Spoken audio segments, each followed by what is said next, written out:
Que veut dire être chrétien? Est-ce vivre selon l'évangile de Jésus-Christ? Ou bien appartenir à sa communauté, son assemblée?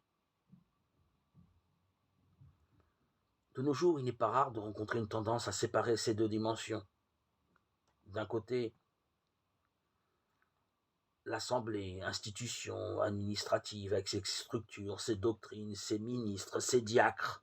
De l'autre, l'existence menée par chaque personne qui se réfère au message évangélique et cherche à l'incarner dans la situation où elle se trouve.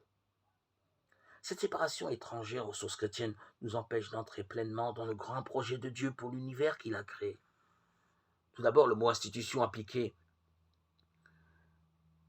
à nos communautés risque de nous mettre d'emblée sur une mauvaise piste, en tant qu'ensemble de personnes structurées par des règles et des habitudes.